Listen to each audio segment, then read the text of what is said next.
สวัสดีค่ะวันนี้เรามาอ่าน Bedtime Story ของ Uncle Arthur กันนะคะแล้ววันนี้คุณยายของหนูจะมาอ่านและเรามาอธิษฐานกันนะคะสาธุการข้าแต่พระบิดาเจ้าขอบคุณที่มีโอกาสได้มาอ่าน Bedtime Story ขอพระเจ้าประทานพระวิญญาณบริสุทธิ์สถิตอยู่ร่วมด้วยกราบทูลในนามพระมหาเยซูคริสต์เจ้าอาเมนค่ะวันนี้เราจะมาอ่านนะคะ Bedtime Story เล่มที่5บทที่1ค่ะ God's Little Workshop.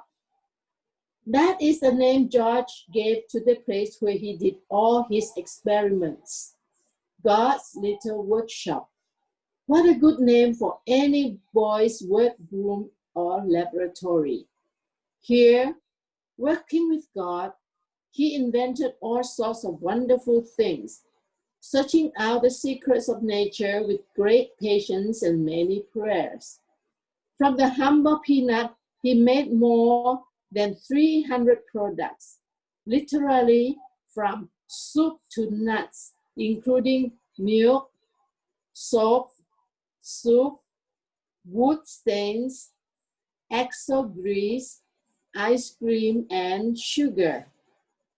From the sweet potato, he produced starch, vinegar, ink, shoe polish, soap, paste, pickles, salad oil, wood stain, dye of all sorts, and 100 other useful things. From the common clays of Alabama, he made beautiful and lasting paints. Here too, he studied how to fight plant diseases, how to grow better corn and cotton, and how to make farms and gardens produce much more than they ever had before. Born in 1864, the year before the war between the states ended, George knew much sadness as a little boy. When he was but a baby, his father, a slave on the farm of Moses Carver of Diamond Grove, Missouri, died from an accident. Shortly after, he and his mother were stolen by bandits, the night riders of those old bad days. George was found and brought back to Carver home, and his mother was never seen again. Mrs. Carver, Aunt Susan, took the little orphan black boy into her home. He was small and sickly and could not do the job that other boys of his age were expected to do. So she taught him sewing and knitting. When he was still very young, George became interested in flowers and plants. In the nearby woods, he planted a little secret garden where he tried his first experiments with growing things. He learned how to nurse dying plants back to life, and he had such a magic way with them that he came to be known as the Little Plant Doctor. He loved everything about nature.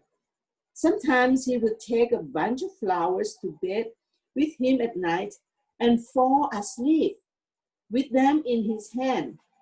Sometimes, too, he would smuggle toads and frogs and creeping things into his bedroom. Always, he was asking the name of something he had found in the woods. Every stone, insect, and flower that he saw. While still very young, he went into a neighbor's house and saw a painting for the first time. He was greatly impressed. "Who did that?" he asked. And when he was told that a man made it, "An artist," he said. "I want to do that someday." After that, he was always drawing on boards and flat stones. He made color for his paint out of berries, roots, and bark of trees. then painted pictures on cans, pails, and bits of glass. These too he kept secret, like his secret garden in the wood. How he wanted to go to school, but there was no school for black boys where he lived. The nearest was 8 miles away, but he begged and begged the covers to let him go to it. At last, when he was 10 years of age, they consented. The night he arrived at the school, he slept in a barn with rats running all around him. Then in the morning, as he sat on a pile of logs, hungry and lonely, a kind-hearted lady, Mrs. Watkins, took pity on him and gave him breakfast. After that, she kept him in her home while he went to school. She taught him to pray and to love the Bible. When George was nearly 80 years of age, he was still reading the same Bible. It was on his first day at school that George became George Cover, because he came from the Cover estate. Now he began to study hard. He loved it. He longed to learn.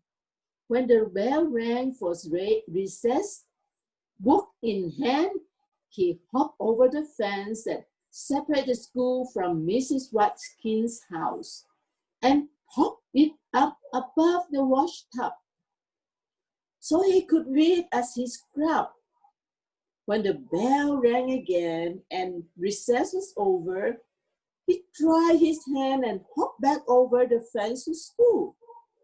After school, he did various chores for Mrs. Watkins, then read his book again.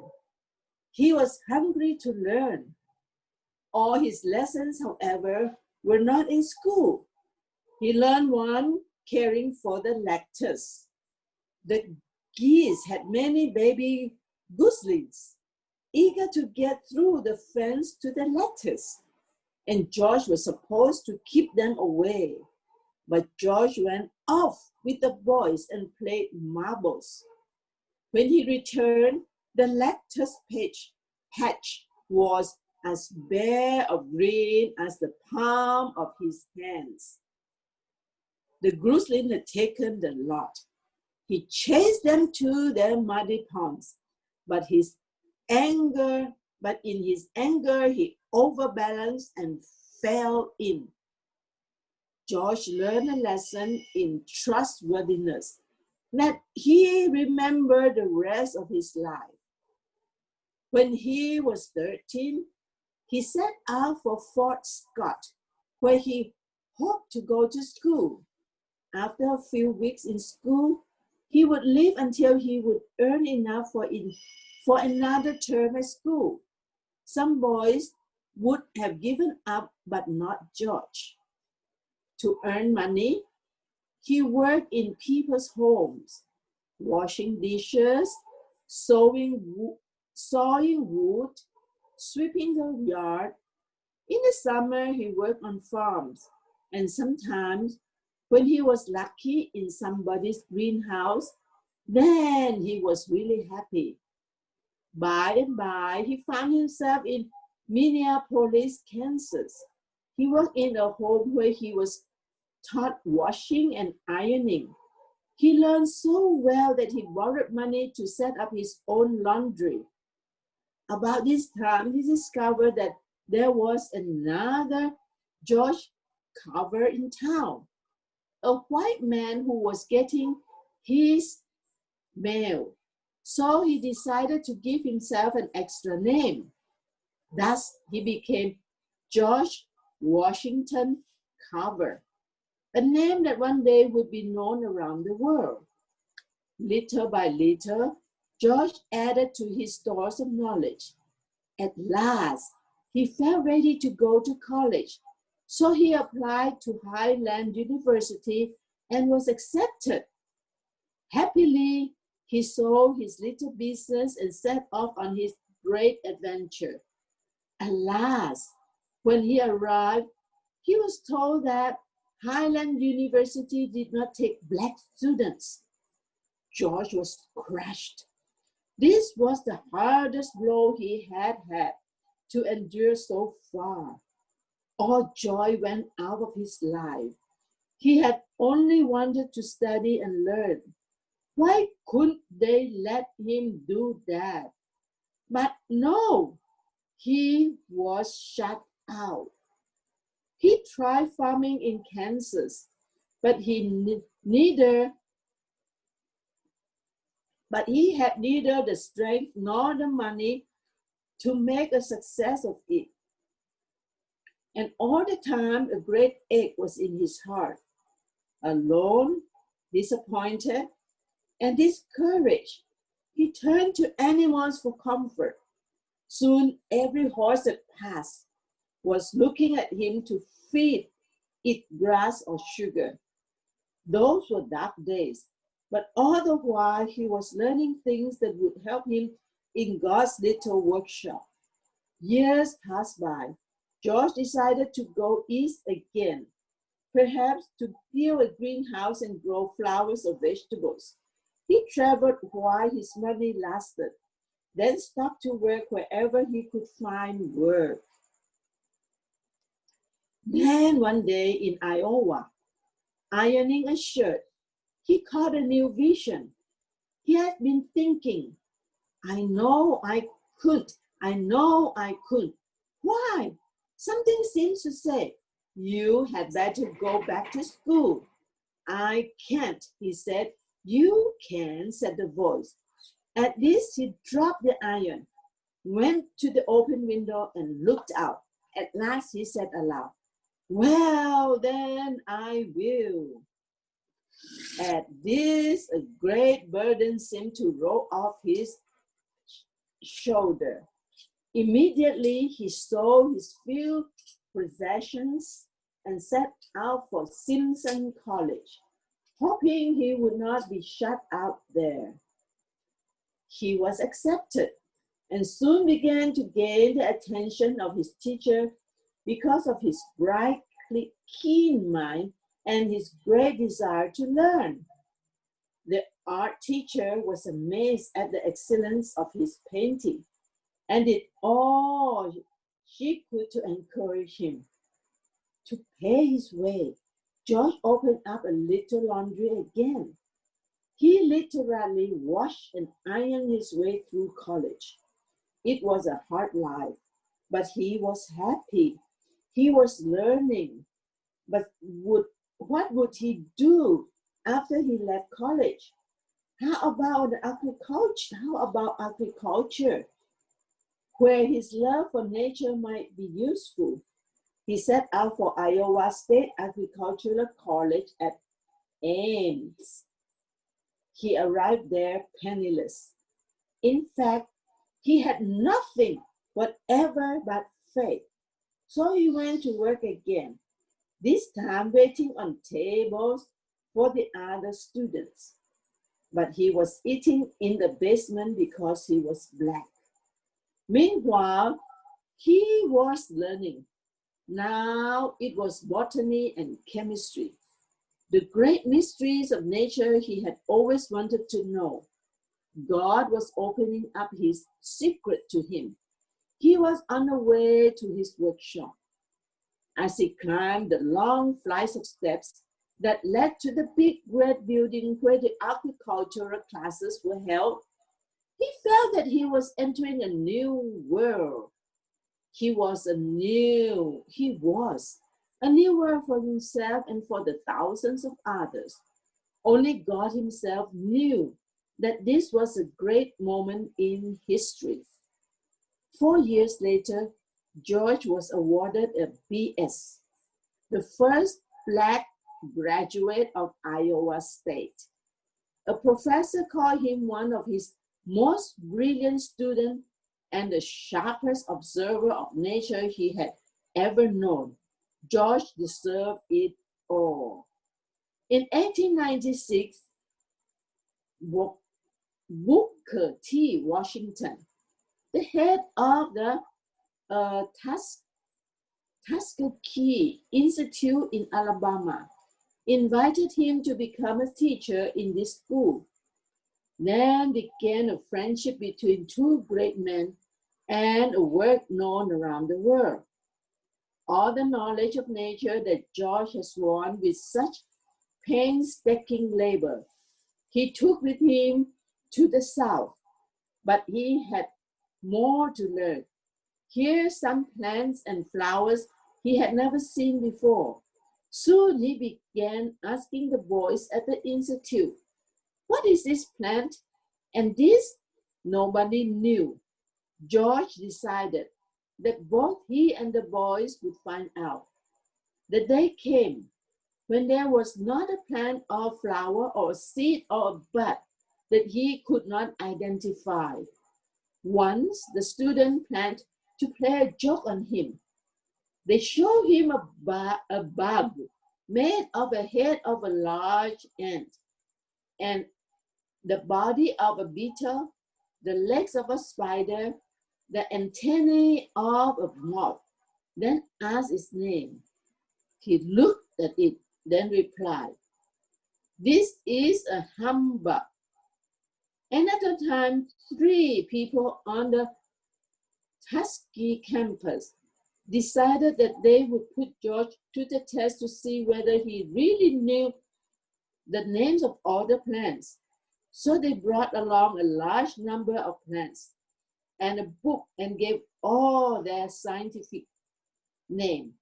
Then they held up one plant, and George, now Dr. Carver, of course, gave the name. Slowly, they turned the pages of the book to check. Then they held up another plant, and he named that. Again, they turned the pages of the book to see whether he was correct.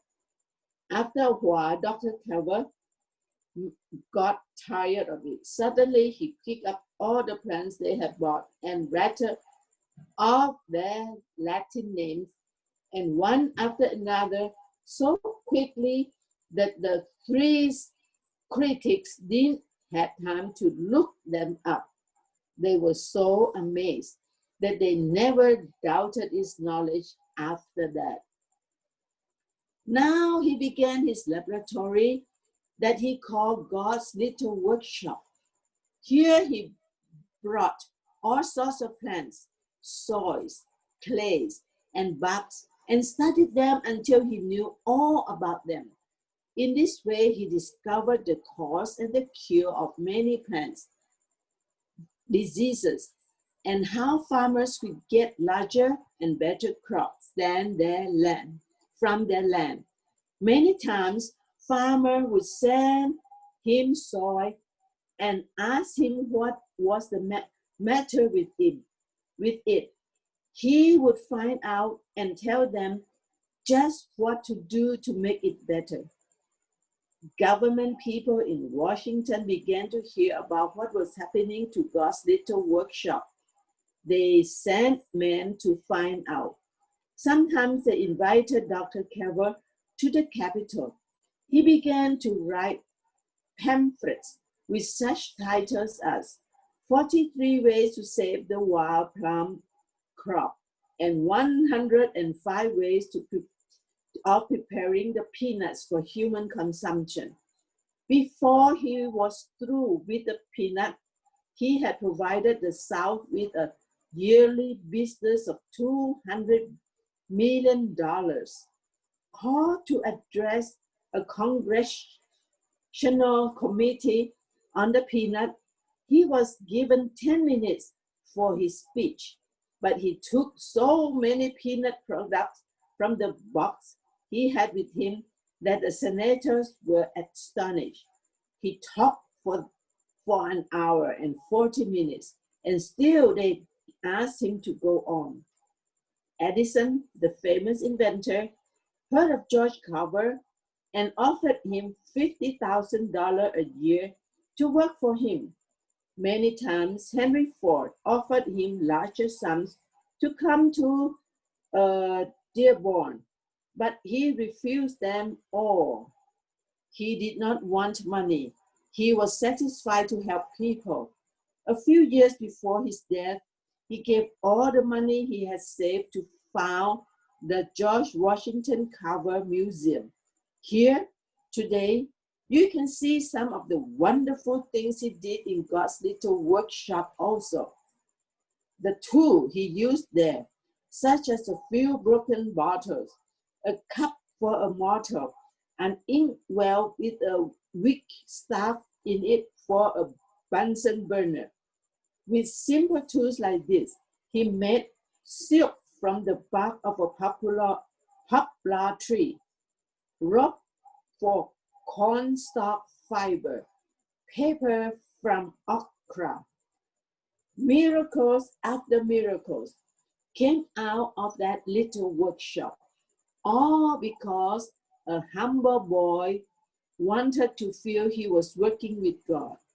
Then on January 5, 1943, all the world was saddened to learn that George Washington Carver had passed away.